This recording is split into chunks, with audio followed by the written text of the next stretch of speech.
નમસ્કાર દોસ્તો, મારું નામ કવિતા છે અને હું હોસ્ટેલમાં ધોરણ 10નો અભ્યાસ કરું. હું ઘરે આવી હતી કેમ કે મારા પપ્પા જે શાળામાં શિક્ષક હતા ત્યાં મારે હવે પછીનો અભ્યાસ કરવાનો હતો. અને પછી મારા જીવનમાં એક એવો ટર્ન આવ્યો, એની વાત તમને કરવા જઈ રહી છું.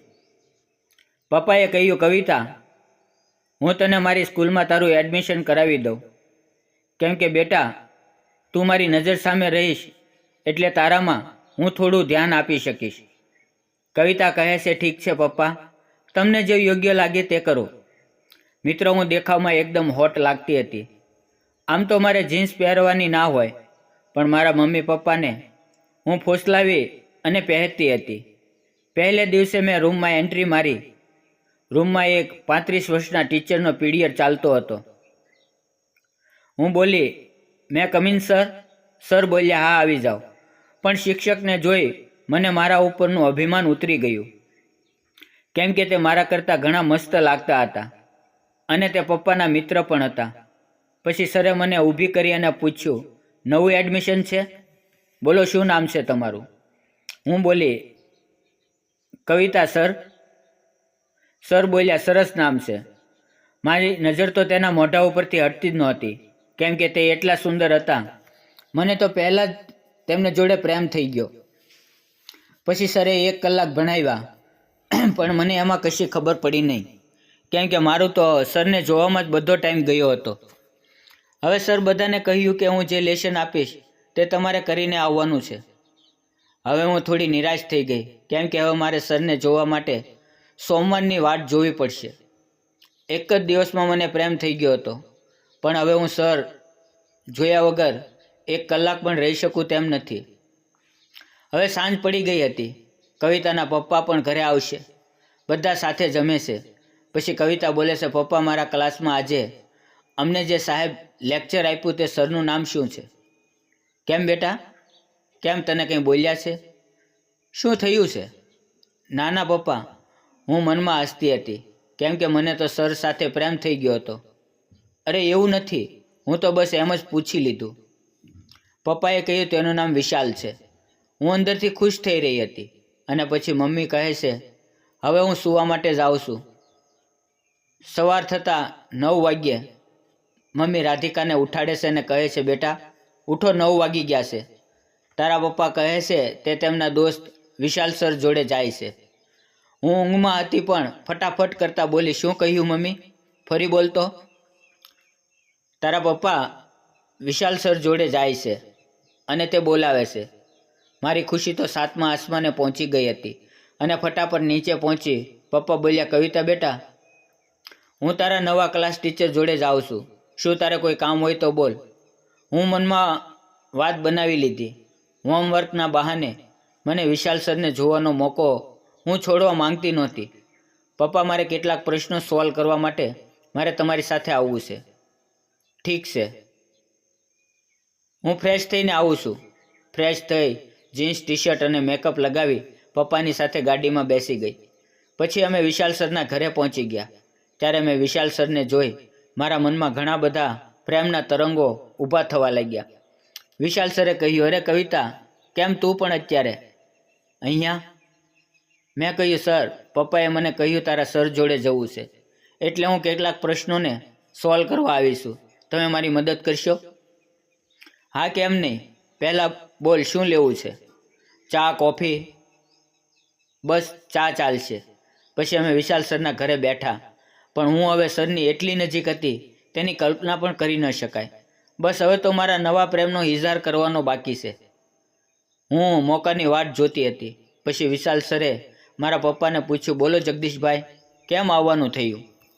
અરે ભાઈ, હું પહેલાં પેમ્પલેટ લેવા આવ્યો હતો.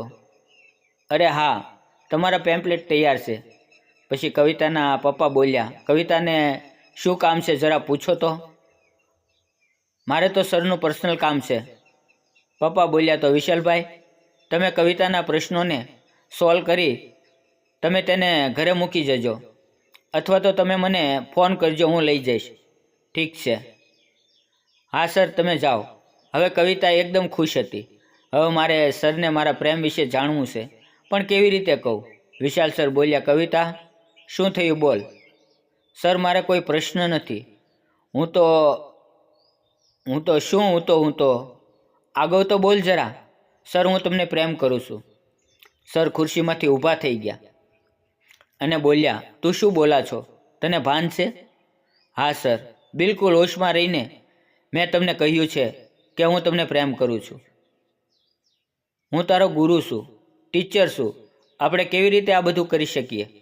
કવિતા કહે છે, વિશાલ સર જો તમે ના કહેશો તો મારો જીવ દઈ દઈશ, પણ પ્રેમ તમને જ કરીશ.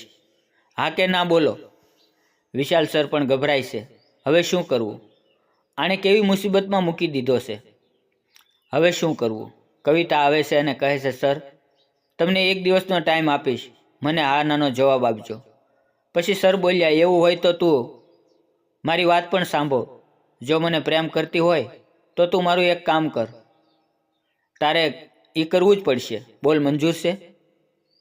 બોલો, શું શરત છે? તારે પરીક્ષામાં પ્રથમ નંબરે પાસ થવું પડશે. તને મંજૂર છે કવિતા? કવિતા કહે છે, પણ મને અભ્યાસમાં મદદ કોણ કરશે?